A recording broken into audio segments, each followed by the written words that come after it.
ഇന്ന് നമ്മുടെ ഇടയിൽ ഒരു 10 പെൺകുട്ടികളെ എടുത്തു കഴിഞ്ഞാൽ 4-5 പേർക്കെങ്കിലും PCOD ഉണ്ടാവാറുണ്ട്. പക്ഷേ ഇത്രയും അധികം ആൾക്കാർക്കുണ്ടെങ്കിലും നമ്മൾ അത്ര ടെൻഷനൊന്നും കാണിക്കാറില്ല. പക്ഷെ നമ്മുടെ ലൈഫ് പോകുന്തോറും നമ്മൾ കല്യാണമൊക്കെ കഴിഞ്ഞ് കുട്ടികളൊക്കെ ആവാതെ പോകുമ്പോഴാണ് നമ്മൾ പലരും PCOD കുറിച്ച് അറിയുന്നതും അല്ലെങ്കിൽ അതിനെപ്പറ്റി കൂടുതൽ ടെൻഷൻ ആവാറ്. നമ്മുടെ കഴുത്തിൻ്റെ ബാക്ക്, ഈ കൈകളുടെ വിരലിലുള്ള ഈ നെക്കിൾസിൽ, കൈൻ്റെ മുട്ടിൽ, കാലിൻ്റെ മുട്ടിൽ, കക്ഷത്ത് ഒക്കെ കറുത്ത നിറം, അതുപോലെ സ്കിന്നിൻ്റെ ആ ഒരു ടെക്സ്ചർ മാറുക. ഈ ഒരു കണ്ടീഷൻ നമ്മൾ അക്കാന്തോസിസ് നൈഗ്രിക്കൻസ് എന്നാണ് പറയുക. ഈ ഒരു കണ്ടീഷൻ ഉണ്ടാവാനുള്ളൊരു കാരണം ഇൻസുലിൻ റെസിസ്റ്റൻസ് ആണ്. ആദ്യം നമ്മുടെ ഡയറ്റാണ് മാറ്റേണ്ടത്. കൃത്യമായിട്ട് ഡയറ്റ് മാനേജ് ചെയ്യുക. നമ്മുടെ ബോഡി മാസ് ഇൻഡെക്സ്, അതായത് നമ്മുടെ വണ്ണം കറക്റ്റായിട്ട് മാനേജ് ചെയ്യുക. അപ്പോൾ വണ്ണം കുറവുള്ളവരാണെങ്കിൽ ആവശ്യത്തിന് വണ്ണം ഗെയിൻ ചെയ്യുക. ഹായ്, ഞാൻ ഡോക്ടർ പ്രിയ, Q&B ഹെൽത്ത് കെയറിലെ ഹോമിയോപ്പതിക് ഫിസിഷ്യനാണ്. ഇന്ന് നമ്മുടെ ഇടയിൽ ഒരു 10 പെൺകുട്ടികളെ എടുത്തു കഴിഞ്ഞാൽ 4-5 പേർക്കെങ്കിലും PCOD ഉണ്ടാവാറുണ്ട്. പക്ഷേ ഇത്രയും അധികം ആൾക്കാർക്കുണ്ടെങ്കിലും നമ്മൾ അത്ര ടെൻഷനൊന്നും കാണിക്കാറില്ല. പക്ഷെ നമ്മുടെ ലൈഫ് പോകുന്തോറും നമ്മൾ കല്യാണമൊക്കെ കഴിഞ്ഞ് കുട്ടികളൊക്കെ ആവാതെ പോകുമ്പോഴാണ് നമ്മൾ പലരും PCOD കുറിച്ച് അറിയുന്നതും അല്ലെങ്കിൽ അതിനെപ്പറ്റി കൂടുതൽ ടെൻഷൻ ആവാറ്. നമുക്ക് ഈസി ആയിട്ട് ഡയറ്റിലൂടെയും വ്യായാമത്തിലൂടെയും കൺട്രോൾ ചെയ്യാൻ പറ്റുന്ന ഒരു കണ്ടീഷനാണ് PCOD. ഇന്ന് നമുക്ക് ഈ വീഡിയോയിലൂടെ എന്തുകൊണ്ടാണ് PCOD ഉണ്ടാകുന്നത്, എന്തൊക്കെയാണ് രോഗലക്ഷണങ്ങളെന്നും എങ്ങനെ നമുക്ക് PCOD കൺഫേം ചെയ്യാമെന്നും നോക്കാം. എന്താണ് PCOD? Polycystic ovarian disease. Polycystic ovarian disease എന്ന് പറയുമ്പോൾ, പോളി എന്ന് പറഞ്ഞാൽ അനേകം, സിസ്റ്റുകൾ എന്ന് പറഞ്ഞാൽ വെള്ളക്കെട്ട് അല്ലെങ്കിൽ നീര് നിറഞ്ഞ കുമിളകളായിട്ട് നിൽക്കുന്നത്. ഒവേറിയൻ ഡിസീസ് എന്ന് പറയുമ്പോൾ നമ്മുടെ അണ്ടാശയങ്ങൾക്ക് വരുന്ന രോഗങ്ങളെയാണ് പറയുക. അതായത് നമ്മുടെ അണ്ടാശയങ്ങളിൽ നീർക്കെട്ട് അല്ലെങ്കിൽ നീര് നിറഞ്ഞ കുമിളകളായി നിൽക്കുന്ന കണ്ടീഷനെയാണ് പോളിസിസ്റ്റിക് ഒവേറിയൻ ഡിസീസ് എന്ന് പറയുക. ഈ ഒരു കണ്ടീഷനിലേക്ക് വരുന്നതിന് മുൻപ് നമുക്ക് എന്താണ് സ്ത്രീകളിൽ നോർമലായിട്ട് നടക്കുന്നത് നോക്കാം. സ്ത്രീകളിൽ യൂട്രസിൻ്റെ 2 ഭാഗത്തായിട്ടും ഓരോ ഓവറികളുണ്ട്. ടോട്ടലി 2 ഓവറികൾ. അപ്പോൾ നോർമലി ഒരു പീരീഡ്സ് ആകുന്ന ടൈം തൊട്ട്, അതായത് മെനാർക്കി തൊട്ട് മെനോപോസ് അല്ലെങ്കിൽ ആർത്തവവിരാമം വരെയുള്ള കാലഘട്ടത്തിൽ 28 മുതൽ 35 ദിവസം വരെ ഒരു ഗ്യാപ്പിൽ നമുക്ക് പീരീഡ്സ് ആവാറുണ്ട്. പീരീഡ്സ് ആകുന്ന സമയത്ത് നമ്മുടെ അണ്ടാശയങ്ങളിൽ നിന്ന് ഏതെങ്കിലും ഒരു അണ്ടാശയത്തിൽ നിന്ന് ഒരു മെച്യൂർ ആയിട്ടുള്ള അണ്ടം പുറത്തേക്ക് വരികയാണ് ചെയ്യാറ്. നോർമലി ഇങ്ങനെയാണ്. ഇങ്ങനെ നടക്കുന്ന ഒരു സൈക്കിളെയാണ് നമ്മൾ പീരീഡ്സ് അല്ലെങ്കിൽ ഓവുലേറ്ററി ആയിട്ടുള്ള ഒരു സൈക്കിള്. ഈ ഒരു സൈക്കിളിന് എപ്പോഴെങ്കിലും ഒരു താളം തെറ്റും. ആ ഒരു താളം തെറ്റലിൻ്റെ ഭാഗമായിട്ട് പല രോഗലക്ഷണങ്ങളും പല സിംറ്റംസുമായി കൂടി ചേർന്ന് നിൽക്കാം. ഈ ഒരു കണ്ടീഷനെയാണ് നമ്മൾ പോളിസിസ്റ്റിക് ഒവേറിയൻ സിൻഡ്രോം അല്ലെങ്കിൽ ഒരു കൂട്ടം രോഗങ്ങളായിട്ട് പറയാറ്. ഇനി നമുക്ക് എന്തുകൊണ്ടൊക്കെയാണ് PCOD ഉണ്ടാവുന്നത് നോക്കാം. ഒന്നാമത്തേത് ജനിതക ഘടകങ്ങൾ. ഇപ്പം അമ്മയ്ക്ക് ഉണ്ടെങ്കിൽ മകൾക്ക് ഉണ്ടാവാനുള്ളൊരു ചാൻസ് എന്ന് പറഞ്ഞാൽ 10%.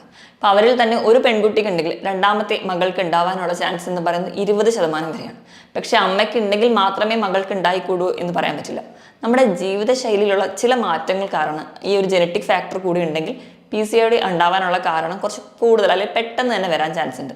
ഈ കാരണങ്ങൾ എന്തൊക്കെയാണെന്ന് നോക്കാം. ഒന്നാമതായിട്ട് പറയുകയാണെങ്കിൽ നമ്മുടെ ഭക്ഷണ രീതി എന്ന് പറയുമ്പോൾ അമിതമായ മധുരം, പഞ്ചസാര അല്ലെങ്കിൽ ഹൈ ഫ്രക്ടോസ് കോൺസിറപ്പ് അടങ്ങിയ bakery items, junk foods, hotel ഭക്ഷണങ്ങൾ, അതുപോലെ തന്നെ ഒരുപാട് എണ്ണയിൽ വറുത്തതും പൊരിച്ചതുമായ ഭക്ഷണങ്ങൾ, ഇങ്ങനെ അമിതമായ ഭക്ഷണ രീതി, ഇതാണ് പ്രധാന കാരണം. ഇത് കൂടാതെ രണ്ടാമത് പ്രത്യേകിച്ച് വ്യായാമമൊന്നുമില്ലാത്ത ഒരു ജീവിതശൈലി.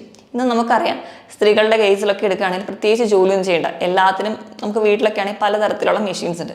നടുവളച്ച് ചെയ്യേണ്ടതായ ഒരു ജോലികളും ഉണ്ടാവില്ല. ഇങ്ങനെ വ്യായാമക്കുറവ് കൊണ്ടുവരാം. പിന്നെ മൂന്നാമത്തെ ഒരു കാരണം എന്ന് പറഞ്ഞെങ്കിൽ സ്ട്രെസ് അല്ലെങ്കിൽ മെൻ്റൽ ടെൻഷൻസ്. ഇപ്പോൾ കുട്ടികളുടെ കേസൊക്കെ ആണെങ്കിൽ പഠനത്തിലുള്ള ഒരു ടെൻഷൻ ആവാം, അല്ലെങ്കിൽ അവർക്കുള്ള ഏതെങ്കിലും ഒരു സ്റ്റേജ് പെർഫോമൻസോ അങ്ങനത്തെ എന്തെങ്കിലും ഒരു കേസ് വരുമ്പോഴുള്ള ടെൻഷൻസ് ആവാം. ഇത് കഴിഞ്ഞ് കുറച്ചും കൂടി ഡെവലപ്പ് അല്ലെങ്കിൽ ഒരു കോളേജ് ലൈഫ് എത്തുമ്പോൾ അവർക്ക് അവിടെ ഉണ്ടാകുന്ന സൗന്ദര്യപരമായിട്ടുള്ള എന്തെങ്കിലും ടെൻഷൻസോ അല്ലെങ്കിൽ മുഖക്കുരു വന്ന അതിൻ്റെ ടെൻഷൻ, അതൊക്കെ ചിലരിൽ അമിതമായിട്ട് ടെൻഷൻ ഉണ്ടാക്കാറുള്ള കാരണം. ഇതും കഴിഞ്ഞ് നമ്മളൊരു കല്യാണത്തിലേക്കൊക്കെ പോകുമ്പോൾ ആ ഒരു ഏജിൽ ഉണ്ടാകുന്നതായ ടെൻഷൻസ്, ഇതൊക്കെ കഴിഞ്ഞ് കുട്ടികളൊക്കെ ആവാൻ നോക്കുമ്പോൾ ഉണ്ടാവും, കുട്ടികൾ ഉണ്ടാവാതെ വരുന്നു. അപ്പം അതുമൂലം ഉണ്ടാകുന്ന ടെൻഷൻസ്, ഇങ്ങനെയുള്ള സ്ട്രെസ്സും ടെൻഷനുമാണ് ഒരു പരിധിവരെ നമുക്ക് ഈ ഒരു ജീവിതശൈലിയുടെ രോഗങ്ങളായി പറയാൻ പറ്റുന്നത്. ഇത് കൂടാതെ തന്നെ നമുക്ക് പോഷകക്കുറവ് കൊണ്ടുവരാം. അതുപോലെ തന്നെ നമുക്ക് പറയാൻ പറ്റുന്ന മറ്റൊരു കാരണം എന്ന് പറഞ്ഞാൽ ഉറക്കക്കുറവ്. അപ്പോൾ പെൺകുട്ടികളുടെ കേസ് എടുക്കുകയാണെങ്കിൽ നമുക്ക് ഈ രാത്രി ഇങ്ങനെ ഉറക്കൊളച്ച് പഠിക്കുന്ന സമയത്ത് ഒരു 10:30-ക്ക് ശേഷം ഇങ്ങനെ ഉറക്കം കളഞ്ഞ് പഠിക്കാതിരിക്കുക. അതുപോലെ തന്നെ 7 മണിക്ക് ശേഷം രാവിലെ കിടന്ന് ഉറങ്ങാതിരിക്കുക. ഈ ഒരു ടൈമിൽ കൃത്യമായിട്ട് ഉറങ്ങാൻ വേണ്ടിയിട്ട് മാക്സിമം ഒരു 7 മണി വരെ കിടന്നുറങ്ങാവുള്ളൂ. അത് കഴിഞ്ഞ് നമുക്ക് വീണ്ടും ഇങ്ങനെ ഉറക്കമൊക്കെ കൺസിഡർ അല്ലെങ്കിൽ ഉറക്കം നീണ്ടു പോവുകയാണെങ്കിൽ അത് നമ്മുടെ മെറ്റബോളിസത്തിനെ തകരാറാക്കുകയും അതുവഴി നമുക്ക് പല ഹോർമോണൽ ഇംബാലൻസും വരാം. ഇതിനോടൊപ്പം തന്നെ നമ്മുടെ ചുറ്റുപാടുമുള്ള പല മലിനീകരണങ്ങളും നമുക്ക് ഒരു PCOD കാരണമായിട്ട് പറയുന്നുണ്ട്. നമ്മൾ തന്നെ പ്ലാസ്റ്റിക് കത്തിക്കുക അല്ലെങ്കിൽ പല രീതിയിലുള്ള മലിനീകരണങ്ങളുണ്ട്, വായു മലിനീകരണങ്ങളൊക്കെ ഉണ്ടാവാറുണ്ട്. അതിൻ്റെ ഒരു ഫലമായിട്ട്, അതുപോലെ തന്നെ നമ്മുടെ ഭക്ഷണങ്ങളിലൊക്കെ നമ്മൾ തന്നെ അറിയാതെ തന്നെ പല കീടനാശിനികൾ മിക്സ് ചെയ്യുന്നതിൻ്റെ ഭാഗമായിട്ടും ഒക്കെ ഇന്ന് PCOD ഉണ്ടാവുന്നുണ്ട്. ഇത് കൂടാതെ തന്നെ നമുക്ക് ഉണ്ടാവാനുള്ളൊരു പ്രധാന കാരണം അമിതവണ്ണമാണ്. പക്ഷേ അമിതവണ്ണം കൊണ്ടാണോ PCOD ഉണ്ടാകുന്നത്, അതോ PCOD മൂലമാണോ ഒരു ഹോർമോണൽ ചേഞ്ച് വന്നിട്ടാണോ അമിതവണ്ണം വരുന്നതെന്ന് കൃത്യമായിട്ട് നമുക്ക് പറയാൻ പറ്റില്ല. ഇതിനെ ഒരു സൈക്കിളായിട്ടാണ് പറയാറ്.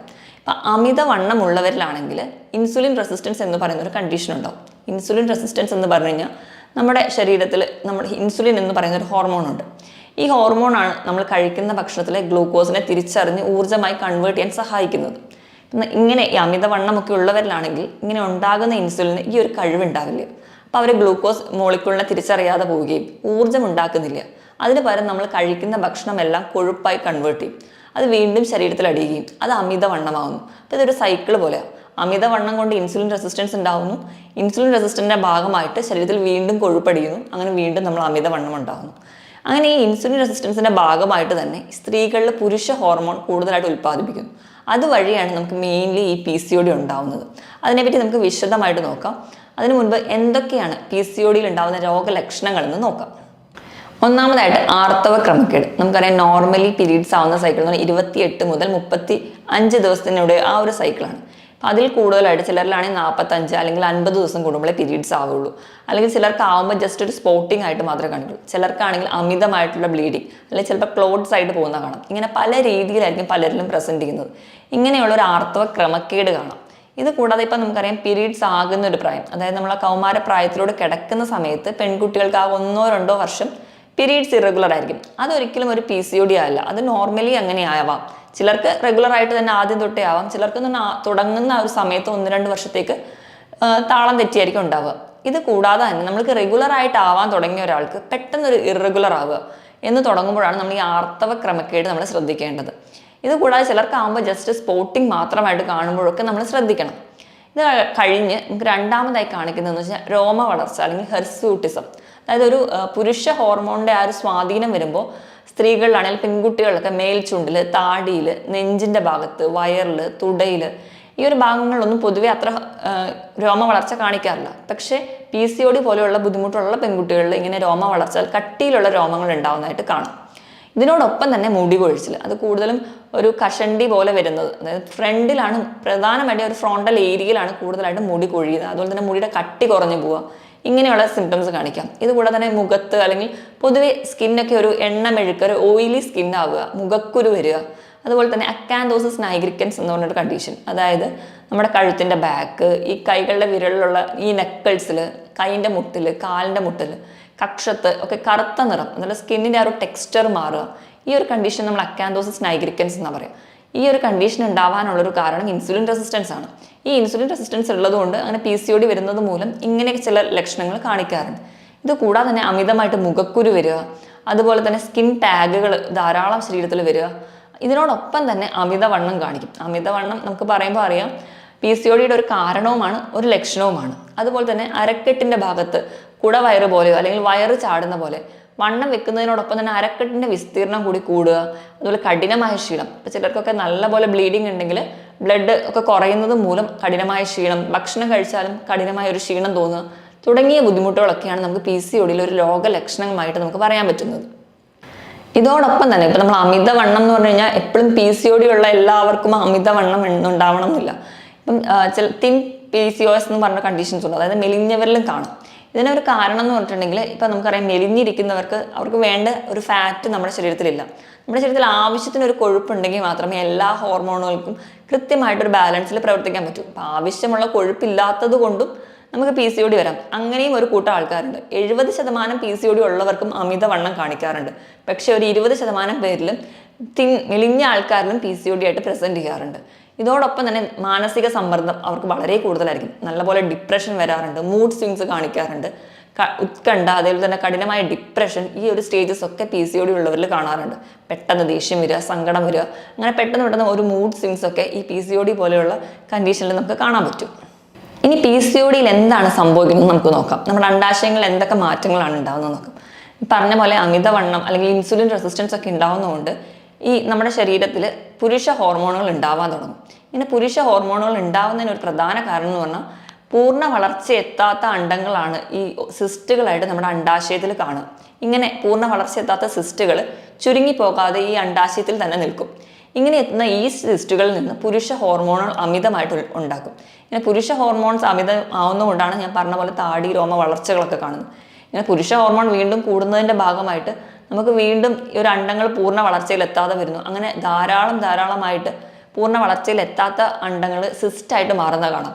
അങ്ങനെ നമ്മുടെ ഓവറിയുടെ തൊട്ട് താഴെയുള്ള ക്യാപ്സ്യൂൾ അല്ലെങ്കിൽ ഓവറിയുടെ തൊട്ട് താഴെയുള്ള ലെയറിൻ്റെ അടിയിലായിട്ട് ഈ പൂർണ്ണ വളർച്ച എത്താത്തതുകൊണ്ട് അണ്ടമൊന്നും അണ്ടാശയത്തിൽ നിന്ന് പുറത്തേക്ക് പോകില്ല. പകരം ഈ ഒരു ക്യാപ്സ്യൂളിൻ്റെ അടിയിലായിട്ട് സിസ്റ്റുകളായിട്ട് അല്ലെങ്കിൽ ഒരു മാല പോലെ ഇങ്ങനെ നിൽക്കുന്നത് കാണാം. അപ്പോൾ നമ്മൾ സ്കാൻ ചെയ്തൊക്കെ നോക്കുകയാണെങ്കിൽ മുത്ത് അടുക്കിയ പോലെ അല്ലെങ്കിൽ ഒരു നെക്ലേസ് പോലെ വട്ടത്തിൽ നിൽക്കുന്നതാണ്. അപ്പോൾ ഈ ഒരു സ്കാനിങ്ങിന് നമ്മൾ നെക്ലേസ് അപ്പിയറൻസ് എന്നൊക്കെയാണ് പറയാറ്.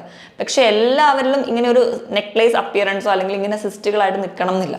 പക്ഷേ ഇങ്ങനെ എല്ലാ സിസ്റ്റും ഉള്ളവർക്ക് പൂർണ്ണമായിട്ടും നമുക്കതൊരു PCOD ആണെന്ന് ഈ സിസ്റ്റ് കാണുന്നതിലൂടെ പറയാനും പറ്റില്ല.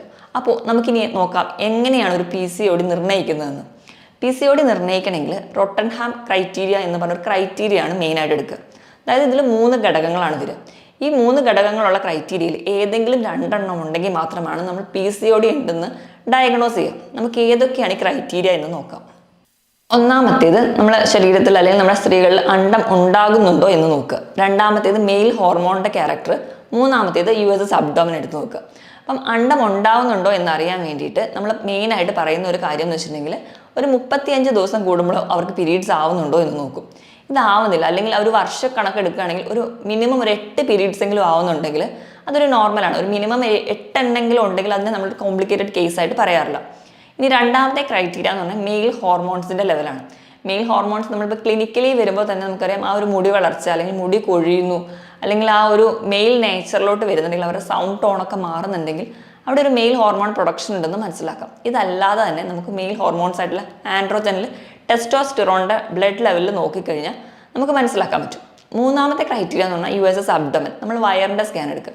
വയറിൻ്റെ സ്കാൻ എടുക്കുമ്പോൾ നമുക്കൊരു 18 മുതൽ 20 സിസ്റ്റുകളായിട്ട് കാണുകയാണ്. അതോടൊപ്പം തന്നെ നമ്മുടെ ഓവറിയുടെ സൈസ് ഒരു 10 ക്യൂബിക് സെൻറ്റിമീറ്ററിൽ കൂടുതലായിട്ട് നിൽക്കുകയാണെങ്കിൽ അല്ലെങ്കിൽ ഓവറിയുടെ സൈസ് കുറച്ച് കൂടുതലായിട്ട് നിൽക്കുകയാണെങ്കിൽ മാത്രമാണ് നമ്മളൊരു പോളിസിസ്റ്റിക് ഓവേറിയൻ ഡിസീസ് എന്ന് പറയാം. ഈ പറഞ്ഞ 3 ക്രൈറ്റീരിയയിൽ ഏതെങ്കിലും 2 എണ്ണം ഓക്കെ ആണെങ്കിൽ നമ്മൾ പറയും അവർക്ക് PCOD ഉണ്ടെന്ന്.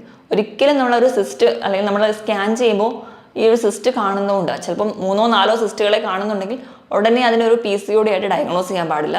ഈ ഒരു സിസ്റ്റിനോടൊപ്പം തന്നെ ഹോർമോണൽ ചേഞ്ചോ അല്ലെങ്കിൽ നമുക്കുണ്ടാവുന്ന എന്തെങ്കിലും പീരീഡ്സ് തീരെ ഉണ്ടാവില്ല അല്ലെങ്കിൽ ഒരു പീരീഡ്സ് ഭയങ്കരമായിട്ട് ഇറഗുലറായിട്ട് നിൽക്കുക അങ്ങനെയൊക്കെ ആണെങ്കിൽ മാത്രമേ നമ്മളൊരു PCOD ആയിട്ട് ഡയഗ്നോസ് ചെയ്യാൻ പാടുള്ളൂ. ഇപ്പം ഇങ്ങനെയാണ്. ചിലർക്കാണെങ്കിൽ പീരീഡ്സ് തുടങ്ങിയ സമയത്ത് ഞാൻ പറഞ്ഞിരുന്നു ആദ്യത്തെ 1-2 വർഷം അവർക്ക് ചിലപ്പോൾ പീരീഡ്സ് ഇറഗുലറായിരിക്കും. ഇങ്ങനെയുള്ള ഒരു കണ്ടീഷനെ നമ്മൾ PCOD ആയിട്ട് കൂട്ടരുത്. അപ്പം നമ്മളൊരു 2 വർഷത്തേക്ക് അവരോട് പറയുക, ഒബ്സർവ് ചെയ്യാൻ പറയുക.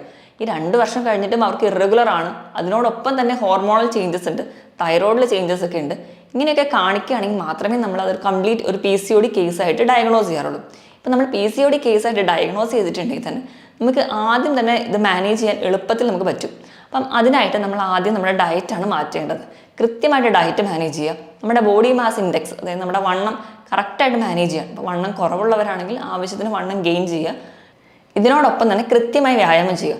45 മിനിറ്റ് മുതൽ 1 മണിക്കൂർ വരെ കൃത്യമായിട്ട് ആഴ്ചയിൽ 5 ദിവസമെങ്കിലും നല്ല എക്സസൈസുകൾ ചെയ്യുക. ചുമ്മാ നടന്നാൽ മാത്രം പോരാ, നല്ല കാർഡിയോ വർക്കൗട്ടുകളൊക്കെ ചെയ്യുക. അതിനോടൊപ്പം തന്നെ കൃത്യമായ ഉറക്കം ഉറപ്പുവരുത്തണം. ധാരാളം വെള്ളം കുടിക്കുക, പോഷക ഗുണങ്ങളുള്ള ഭക്ഷണങ്ങൾ കഴിക്കുക. മെൻ്റൽ ഹെൽത്ത് വളരെ ഇമ്പോർട്ടൻ്റ് ആണ്. ടെൻഷനോ ഡിപ്രഷനോ പോലെയുള്ള സ്റ്റേജസ് ഒക്കെ ഉണ്ടെങ്കിൽ നിങ്ങളൊരു മെഡിറ്റേഷനോ കൗൺസിലിങ്ങോ ഒക്കെ ചെയ്യുക. ഇതോടൊപ്പം തന്നെ ഇങ്ങനെയൊക്കെ കൃത്യമായി ഫോളോ ചെയ്യുക. അതിനോടൊപ്പം തന്നെ ഹോമിയോപ്പതിയിൽ ഫലപ്രദമായ ചികിത്സ ലഭ്യമാണ്. നമ്മൾ ആദ്യം തിരിച്ചറിയുക, വേണ്ട രീതിയിലുള്ള ട്രീറ്റ്മെൻറ്റ് എടുക്കുകയാണെങ്കിൽ ഈസി ആയിട്ട് കൺട്രോൾ ചെയ്യാൻ പറ്റുന്ന ഒരു കണ്ടീഷനാണ്. മറ്റൊരു ഹെൽത്ത് ടോപ്പിക്കുമായിട്ട് വീണ്ടും കാണുന്നത് വരെ നന്ദി.